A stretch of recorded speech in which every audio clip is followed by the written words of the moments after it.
Welcome back to another episode of your favorite podcast, Deac2Deac. In this episode, I had a chance to sit down with former football and track student athlete Reggie Austin.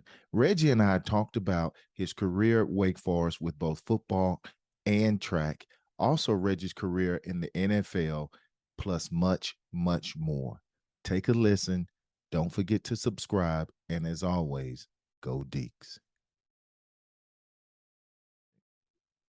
So Reggie, let's your first time on Deac2Deac. Let's start from the beginning. So you grew up in Atlanta, Georgia. What was that like growing up during that time for you? Oh, it was a little bit rough. We stayed in the we didn't stay exactly in the hood, but we always had to cross the hood, and I was Mhm. always in the hood. Mhm. But it was a lot of my friends, going to jail and uh, getting shot up, getting beat up, getting robbed. I saw a lot of that. So it was tough on that aspect of it, but being an athlete in the high school that I went to, everybody kind of looked out for me. So I kind of got different passes, per se, during my time coming up. Yeah. Now you come from a family of athletes, from what I read. I mean, you have a brother that's a hitting coach, a nephew that spent time playing Major League Baseball. How much did your family and siblings being involved in athletics have an impact on your life? Oh, it was big because I always looked up to my brothers and my sisters, and I seen how well they were able to do things sports wise, and I always Mhm. try to model what they did and try to be better. And I had a chance to learn from their mistakes. Learning from their mistakes was huge for me because I learned what not to do. I learned how to handle different things that came our way, and they kind of helped me along the way to do that. Now you play multiple sports, and that's an understatement because coming out of high school, you had opportunities in track, baseball, football. What was it that led you to follow football more closely when you could have gotten drafted coming out of high school to the major leagues in baseball? But I actually did get drafted in baseball. It was like the 16th or 17th round or something like that. Yeah. Because I was actually a better baseball player at the time than I was football. But it just to me, football was just so much fun. It was so much. You had so much exhilaration playing. You had so much excitement going on.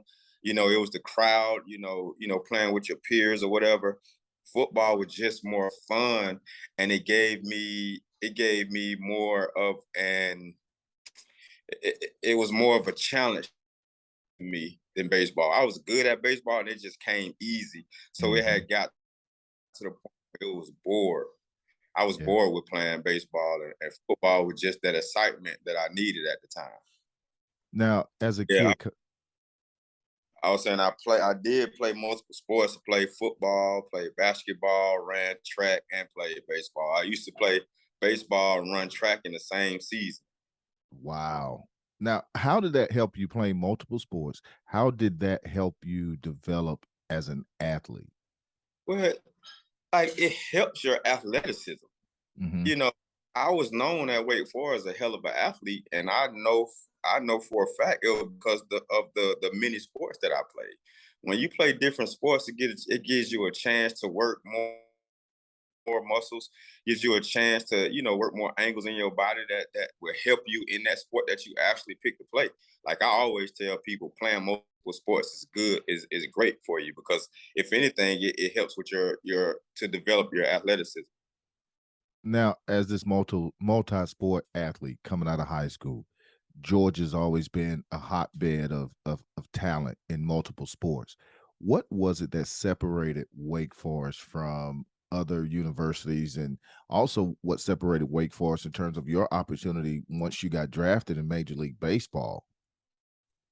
Well, it was multiple things. One, for baseball, I was scared, you know, to go play with grown men, as an 18-year-old. Yeah. Two, my parents were really, really big on academics. They wanted me to further develop. They cared less about the sports aspect of it. Like they wanted me to, go on somewhere and get a degree at a great university and Wake Forest fit that mold as far as the academics part of it. And Mm-hmm. Coach Jim Caldwell and Coach Austin, the guys that recruited me, they kind of wowed my family during the recruitment process. I was excited, to go to a place where a guy like Caldwell was there. I knew that I can learn how to be a man from that guy, and it Mm-hmm. was just a perfect fit for me at the time. Like Now, as you guys, yeah, I know you guys rag on me all the time. I came to Wake Forest and I didn't even take a visit. I didn't even visit yeah, Wake that Forest. is I right. just That's right. like after all the conversation, I was just like, okay, I'm coming. By Tulane, because I was going to Tulane. I Okay. was committed, but they didn't call me back then, did it? But I was supposed to go to Tulane back then, and then when Caldwell called and Coach Austin came to visit a couple times, and he ate with the family, and it felt genuine. So that was Mm-hmm. that was my that was that made my decision easier. Now, Reggie, you talked about Coach Caldwell. Kind of describe for Deacon Nation what it was like to play for him as a coach and what it was like to have him as a leader in terms of just as a man, as a person. Well, first of all, talk about him as a person. Coach Caldwell was the first black guy that I met that was kind of like a that would be a mentor to me. He was like this very intelligent, black man, that's leading the organization at a place like Forest, and he was there leading us, and he was teaching us more than the game. He Mm-hmm. was teaching us how to be men. He was teaching us what it's like to be a productive citizen at the time. To him, it was more than just wins and losses. It was him being able to develop us and to be productive young men. Coach Caldwell, and with that, he taught me a lot football wise. He Mm-hmm. taught me how to look at a game, at different angles, how to study the game, how to be more of a constant pro, how to be a student of the game. Like he taught me all that stuff, and till this day, I always tell people, man, I learned how to be a man from Jim Caldwell. Yeah. Now you get to Wake and you continue to shine in multiple sports. And we're going to talk about football, but I want to touch on just your track career at Wake briefly. And because there was a meet that stood out. It was in Charlotte in 1999, towards the end of your career. And one meet, you ran the 100, 200 meters. You were ACC Performer of the Week. You broke the record in the 200 meters, and you tied the record in the 100 meters that you already had. What was it about track and field that pulled you into it, and how were you able to have such great success in multiple sports while in college with so much pressure and demands on your time? Like we said before, like I was always a multi-sport athlete. When I got to Wake Forest, like I wanted to participate in more than just football. And track fit that mold to the other sport that would help me to develop into a better football player. Track and football are synonymous with each other. And I don't think I would have been able to do the things that I was able to do football wise if I wasn't, in the track program. Mm-hmm. Because, when I got to Wake Forest, I was fast. But when I started running track, it was just another level. I was just way faster than everybody else, especially the, receivers that I was playing against, some of the guys I covered from week to week. I was just far and above faster than those dudes. And it was simply because I ran track. And running track also fit that mode of that competitive nature that I yearned when I was Mm-hmm. when I was there. It it was exciting. It got me away from certain workouts from football. Spring And that practice, winter conditioning, practice, yeah. that's winter conditioning got me out of some of those things. But track was like a big proponent of me developing to the athlete I was, because at the end of the day, once I got older and got more developed at weight, like I wanted to try to make it NFL. So it was that track aspect of it that would help me, to get that speed needed in the NFL. Because at the end of the day in the NFL, it's about speed. Yeah. So like me running track just was that it fit the mold of everything I needed to help me to my overall goal in athletics. Now, Reggie, you talked about the speed component and being faster as a corner in the ACC at that time. Who were some of the wide receivers that you had to cover during that time that really, were the ones that kind of gave you a challenge in terms of just speed and coverage?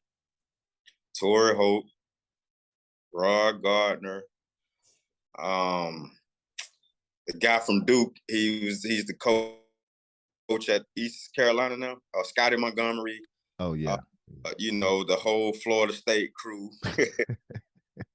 Bernie Coles and Travis Minor and Gil, all the fast guys they had, at Florida State.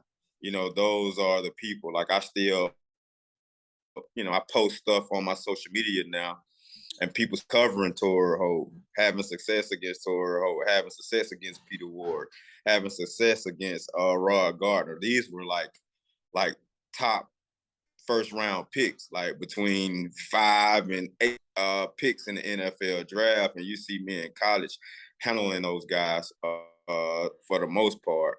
So that was the great thing about playing against ACC. You were playing against the best talent day in and day out. Now, Reggie, you talked about, growing up in Atlanta, playing sports, then coming to Wake. What was it like when you got that call and that you were getting drafted? Where were you and how did you celebrate that big moment in your life?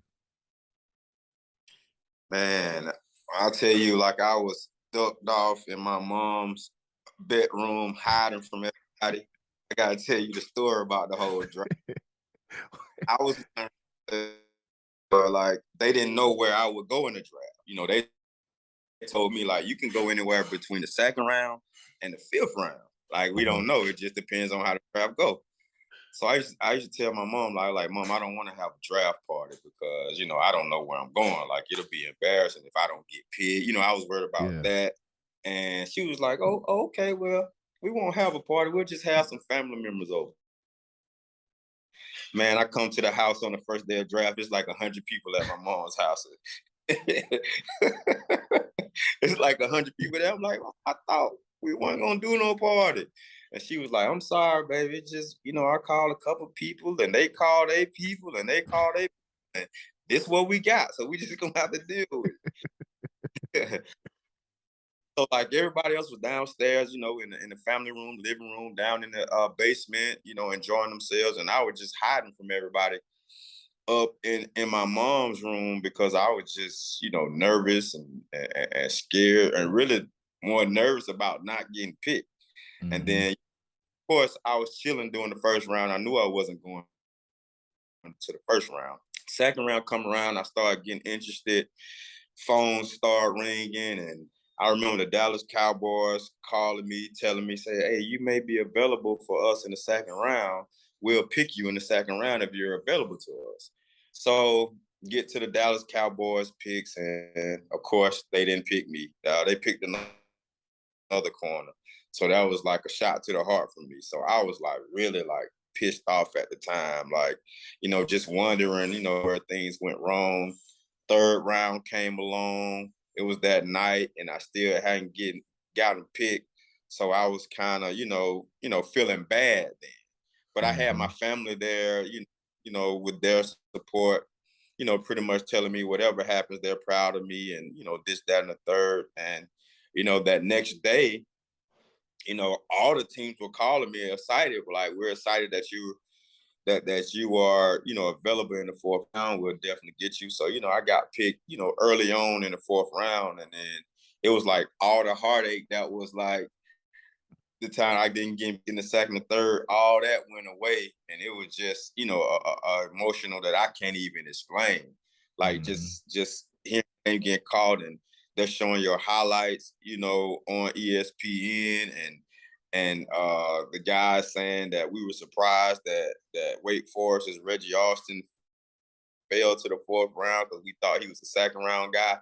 Just things like that. Like, just made me feel really, really good about myself. The decision that I made to go to Wake Forest, because I needed to play Wake Forest, because I was kind of rough around the edges. You know how I was when I first got Mm-hmm. there. I was rough edges, and I needed a place, a small school like Wake Forest, to kind of settle me down and humble me, and help me to grow into the man that I am now. Now, Reggie, we always hear about the coaches that help us along the way.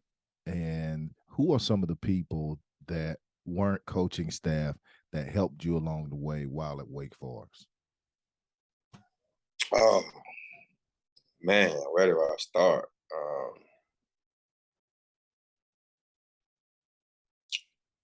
Well, I know he's not on the coaching staff, but we all got to start with Coach Fairclough.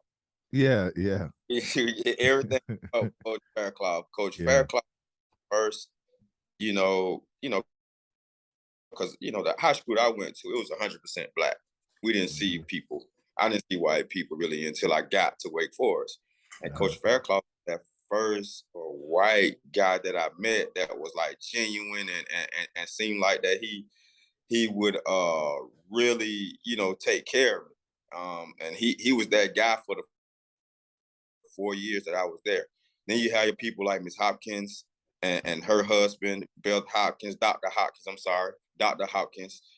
She really saw interest in me, and she made sure that I was always, doing what I'm supposed to do. She always checked on me, always made sure I was straight. Always asked if I needed help academically. Like, she was like one of the big supporters that I had at Wake Forest. Like, those two, Beth Hopkins and both Dr. Hopkins and Coach Fairclough, is who I say that really, really helped me the most when I was there. Now, Reggie, can you pick out a moment on the field and off the field? I like to call those Deacon moments that really stand out in your mind. All right. You got to give me a on the field. You got to give me a on. Reggie, I need a on the field moment that stands out from football. The on the field moment that stands out at football is really the North Carolina game, my sophomore or junior year. Because that's when Dre Bly was like the number one corner in the nation, and we were playing against them, and I think something happened. I went in the game, and when I got in the game, they wanted to test me. So I ended the North Carolina game with 4 pass breakups and 2 interceptions. Like, I really just balled out of my mind that game. That moment always sticks out to me, as well as the moment, having an interception against Torrey Holt and playing well for the most part against him. That's awesome. It's too far back in my memory to really give you a off the field situation, man. I can't remember back that far. That's 22 years ago. But I'm pretty sure 23 graduation stands out to you. graduation was a big, yeah. I can say graduation was a big part, because I wasn't supposed to be there. Here's this inner city kid that leaves Atlanta, goes to this challenging academic school like Wake Forest, and I get done in 3.5 years. For the most part, so Mm-hmm. being able to, see my parents be so proud of me for graduating, from an institution like Wake Forest. That was like a real big time for me, because they thought, they may have thought that, I was getting looks from the NFL, and they thought I probably wouldn't finish what I started. But, the foundation that Coach Caldwell and all the academic people there at Wake, they made sure that we stayed on point. We stayed focused, to make sure that we get our degrees. Now, Reggie, you got drafted by the Bears, right? What was your welcome to the NFL moment, and who was the wide receiver in the league that gave you the biggest problems? My welcome to the NFL moment was so because I was a little guy, you know me, I was 170 pounds in the NFL. So all the defensive linemen and the linebackers, they always took to me, like they always joked me and said how small I was, and they found out that I was putting 10-pound weights in my pants so I can weigh 180 pounds. So one day they invited me out. They were like, "Rook, come on out. You're gonna come hang out with us." So we go to the ESPN zone down in Chicago, and we're watching a game, and just having fun. They're drinking, doing their things, eating. We're having fun, and then the bill came. So when the bill came, I remember one of the D linemen like, "Hey, this rookie right here, he gonna pay for all our food." It was $8,000. Jeez. So that was my welcome to the NFL. That $8,000 bill. They were getting shots of alcohol that was like $100 a shot. Like just having a good. We having a, and I end up having to pay for it. And you ain't see it coming, did you? You didn't see it coming. I didn't see it coming at all, because it was like we were in the facility just having a good time. Yeah. And I ain't even noticed, like, hey, I'm the only rookie here. I didn't even notice that. And then, I had heard stories you were gonna have to pay for different things, but I thought it would come from, my position, and then have a whole team, which we did. We had those too, but that was the time they took me out. I thought they would buy me out just because they liked me or this or that, and I end up paying for the bill. On the field, it would have to be Randy Moss. It would have to be Randy Moss. We all know who Randy Moss is. We all know what, the things that he done. And the crazy story about me being the one that was covering him during our game, we come in, on Wednesday for the game plan, and our DB coach said, "We got Randy Moss this week. Who wants to cover him?" I wasn't even starting at the time. They were like, "We got Randy Moss this week. Who gonna cover him?" Because we used to play this defense where the corner is playing press on him and they put help over the top. No one raised their hand. No one raised their hand. But me being me, I'm like, yeah. Coach. He was like, "Well, you starting this week." that's how I was able to, play that game against Randy Moss. The first game that we played against, I say we, because you needed help with him. We held him down pretty good, and we ended up beating them. I ended up having a good game. I had an interception that game. But Lord knows, the second time we played him, he showed me why he was Randy Moss. All his highlight, people don't really notice, but one of those touchdowns was on me where he jumped over my head. Wow. But one of the good things, Fred Robbins was there in Minnesota, and after that second game, he was like, "Man, Randy Moss said he didn't know who you was that first game, but he knew who you was this game. He did all the film study possible on you." And when I tell you, he had like 3 catches. He had like 3 catches for like 120 some yards on me. So that was the only rough time that I had in the NFL playing against Moss. But hey, who didn't have a rough time against him? and then you did such a great job. You got his attention. Yes, sir. Yes, sir. When Fred told me that, it kind of made me feel good at that time, because I was feeling down, like I had let the team down because Randy Moss had got off that game and they ended up winning. But when I saw Fred after the game, and he told me that, it kind of made me feel a little bit better inside. That's awesome, man. So, Reggie, I want to fast forward a little bit to you retire from the NFL and you go into coaching and you return back to the Atlanta area. And if I'm not mistaken, you're coaching track and you're asked to take over the baseball program at Mays. And in 4 short years, you were able to turn that program around. Couple of questions. One, what made you get into coaching? And two, what were you able to do and put in place to help turn that baseball program around so quickly? Well, to answer the first question, I started coaching, because after I retired from the NFL and trying to find out what I'm gonna do for my second career. I came to the conclusion that I wanted to coach college football. I wanted to do what Coach Caldwell, Coach Austin, and all those guys did for me. Like, I wanted to go to college and I wanted to coach. But as you know, it's kind of hard getting into, the college coaching program. So the guy that I was training with back then, Chip Smith, told me, he was like, what you think about, coaching high school for a while to get your feet wet, and then going to college. So I was like, okay, that might be a good idea. I started coaching, at Central Gwinnett High School, Georgia, in 2006.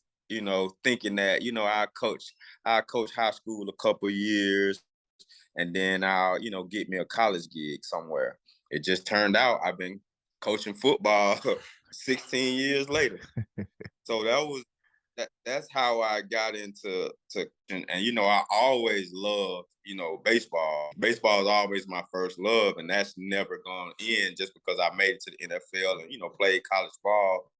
Baseball was still always my first love. So when the principal asked me to take over the program, it was like, oh yeah, like I'm ready for it. So I just jumped in and did all my research, trying to become a better coach, and got support from my brother and other people in the baseball world, and just learned a lot, and just got things together, and just went from there. And then we always had some baseball kids at Mays. They just didn't have anyone to lead them.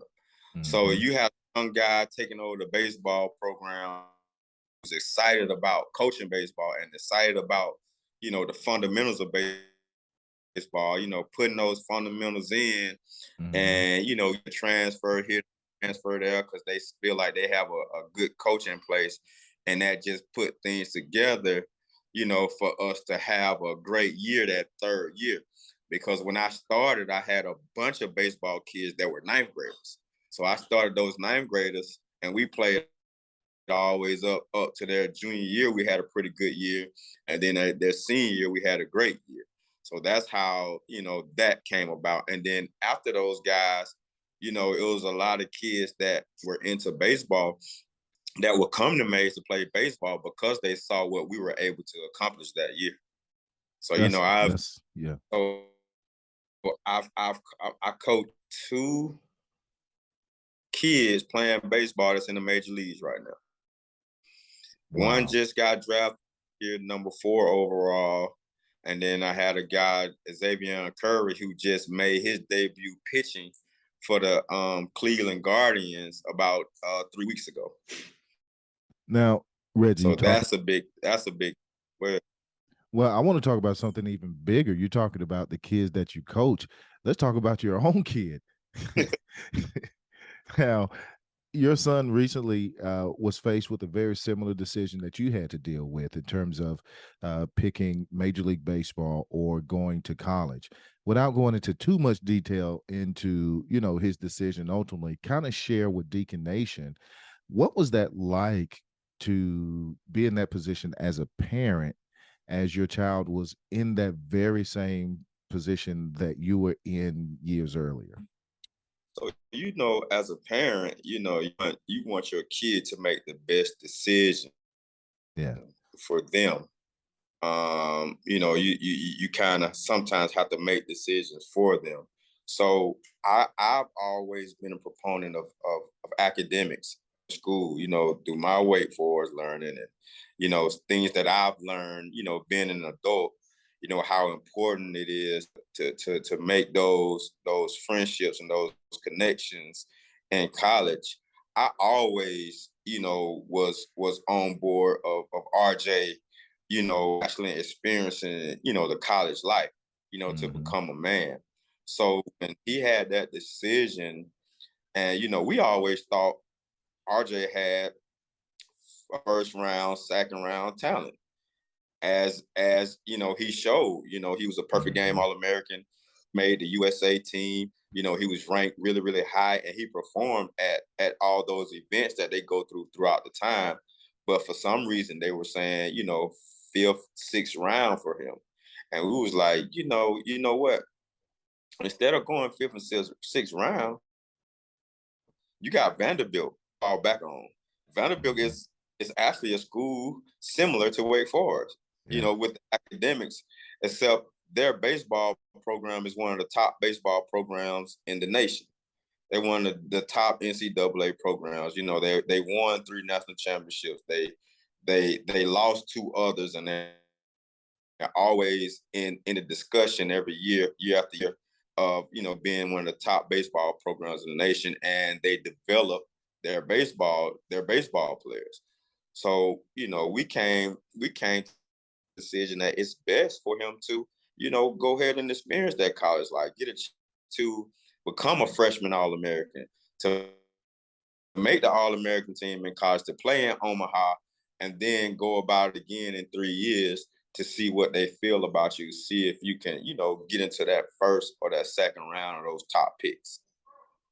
Man, and NIL didn't, the NIL deals didn't hurt the chances either. Well, Reg, it's interesting you mentioned that. Just had a discussion with the athletic director, John Curry, and he talked about NIL, and that's been the hot topic. And so if you don't mind, without going into too much detail, what is it like as a parent, the NIL process? We hear so much about it in the news, and there's still not a lot of information available to the public.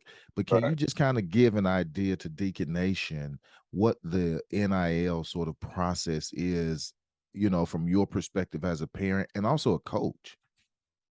Well, as a parent, it's kind of stressful because, it's something new. And, to get NIL, you have to have an advisor / agent, advisor until you get drafted. So you have those advisors working for you, to actually get those NIL deals. And, one of the biggest things that I worried about as a parent is taxes. How are the taxes paid? This kid is 18 years old. He can make possibly, $60,000 to $100,000 his freshman year.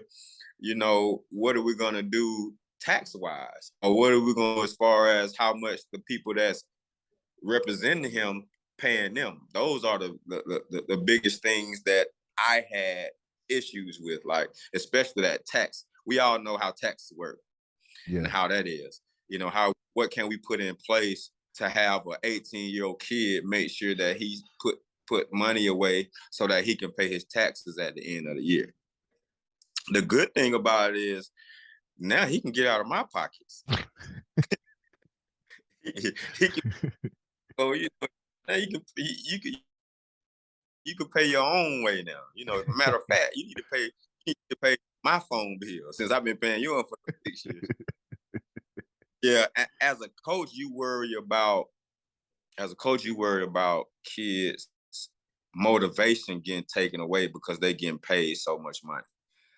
Especially in, football aspect of it. Football makes the most in NIL. You got a kid, can you imagine, Smitty, me and you having $100,000 or more at Wake Forest when we were in college? No, we struggled with the Pell Grant. Right. We got a Pell Grant shit and thought we were master ball. So it's like, you got kids making $400,000, $500,000 a year. Yeah. Are they really gonna put all into playing with that win over them. Like I already got $400,000. What I need to work hard for? I think that's the biggest thing, and just knowing how much is too much, or why haven't they put a cap on how much you can actually make, to curtail some of that stuff. So it's an interesting situation that's going to be a hot topic for some time to come. But I really do wish that we could have got some of that NIL deal, because I saw a lot of number 9 jerseys that I paid for. Reggie, man, thanks for taking the time out to do this real quick. As you've been following the football program at Wake, and you're watching the success that we're having in the program that Clausen has built, what are your thoughts on when you look at the program and you see the success, just the continuing and consistent success? Share with Deacon Nation what it feels like to see that as a football alum. Oh man, I love where our program is right now. To see where we came from, and having to build it up a little bit, and seeing that it's success that it had like when we left, and to see the things that we have going on now, man, it's amazing. I got a chance, as you know, to go up to homecoming last year, and I was just amazed the difference of, the surroundings, the environment, the whole vibe at Wake Forest now. It's like it's unbelievable. It's just amazing.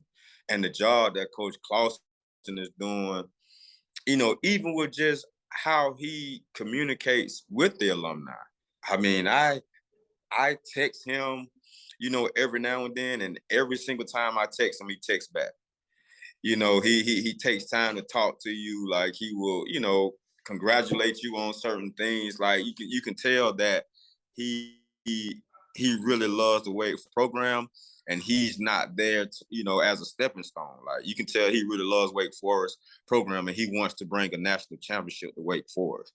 And he's the guy that will have the best chance to do that, I think, right? With what all the things that's going on. Like it's just amazing seeing that where we are as a football program now. It's great. It's like people call me all the time about Wake Forest. Like, Wake Forest did it. I know Wake Forest might beat Clemson this year. I know they're gonna cover the spread because they got a great offense, but they just certain things like that. It just feel good. The people can talk about Wake Forest as a football program and not just golf and basketball. Well, Reggie, man, that's awesome. Again, thanks for taking the time out and sharing your story with Deacon Nation and all that you've got going on. We got to have you coming back to campus, man. You got to come back to a game, more than one, and make sure that you say hello to some of the Deacon fans that are out there, man. Oh yeah, definitely. I got to get to a couple games this year. Yeah, we're gonna make that happen, man. Hey, as always, man, appreciate it. Yes, sir.